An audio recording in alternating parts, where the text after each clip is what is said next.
What is the story? If you guys don't know who Talking Angela is, where have you been? And if you don't know who Talking Tom is, where have you been? But we're not talking about the main two. We're not talking about anybody from the Talking Tom franchise. Today we're going to be talking about Talking Maria. And if you don't know who Talking Maria is, I'm sure you've been seeing it all over your TikTok page recently with a little white cat with these big, bulging, bloodshot red eyes and like this creepy looking like mouth. It's a fan-made game which is supposed to be, I don't know, like it's supposed to be like horror-based, kind of like a creepypasta.exe game, I guess, in a way. And the whole purpose of the game is that it is completely your choice whether or not you wish to be nice to Maria or if you wish to be cruel to Maria.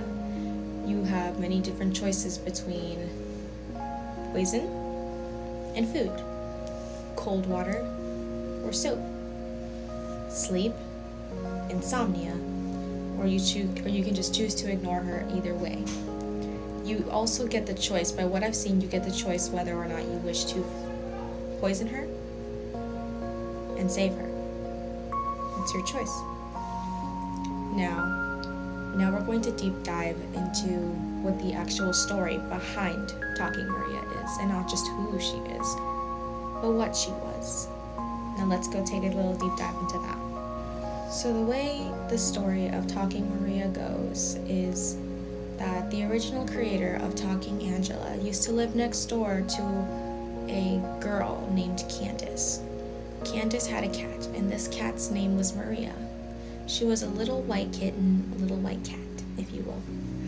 And every day, every night, the creator of Talking Angela would just hear this banging noise followed by cursing and screaming, followed by a yowling in pain of a cat. This yowling, like heartbreaking yowl, like when you accidentally step on your cat's tail, that kind of yowl. And according to how the tale goes, the next door neighbor, Candace, abused her cat relentlessly, kicking her, pushing her, throwing her against walls, punching her, just abusing her in the worst possible way that you can abuse an animal. And on top of that, she even tried poisoning her cat just out of rage because the cat wouldn't stop meowing. And eventually the next door neighbor, which is the Talking Angela creator, if you will, decided that they've had enough, and they decided to call the police, or the cops if you will, to report the animal cruelty. But in the end, nothing was done of it, because of course it wasn't. In these kind of stories, the cops never usually do help, do they?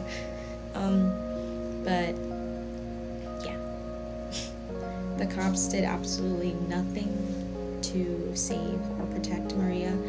And one day we heard there was one more bang that was heard, one more meow, and then a crunch, then nothing.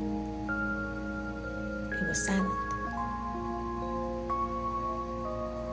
The cat had stopped yowling, and the girl next door had started crying.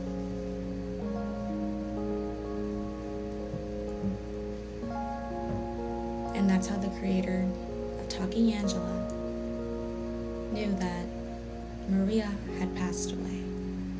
Maria could no longer meow or run around or cause any more trouble to her owner. So in honor of Maria, the creator of Talking Angela decided to create a game just for Maria. And the name of the game was Talking Maria, where you, the creator, technically play as Candace, if you will, and you get to choose whether you can hurt Maria or you can nurture Maria. And the reason for her uneasy appearance is to show that she is scared, how much she suffered, and in the end, what she looked like in the final moments before her death. And I hope this small preview of what the Talking Maria saga, I guess, what's going on with Talking Maria, I hope this kind of cleared up on why everyone's so amazed or on top of this trend going around lately. I'm not sure if the game exists anymore. I'm not sure if it existed at all. I'm pretty sure people are saying it's a true story.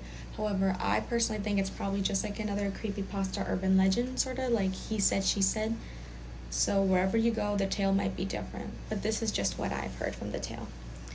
And I hope this entertained y'all even the slightest bit. Even if you don't think this story is true, regardless, there are still cases out there in which people do harm their animals, harm cats, like the tale of Maria.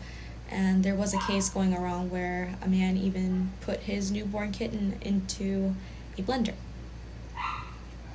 for his entertainment and then posted it somewhere. Don't go looking for it, please. I'm not saying this, and I'm not encouraging y'all to go look for it. I'm just saying that this is the kind of stuff that does happen. Animal cruelty, such as like the one we hear in the story of Talking Maria, does indeed happen. So whether or not this story is real, it does bring awareness and shine a light on the type of people that we live next door to, you know? You never know who's hurting their animals next door for the fun of it.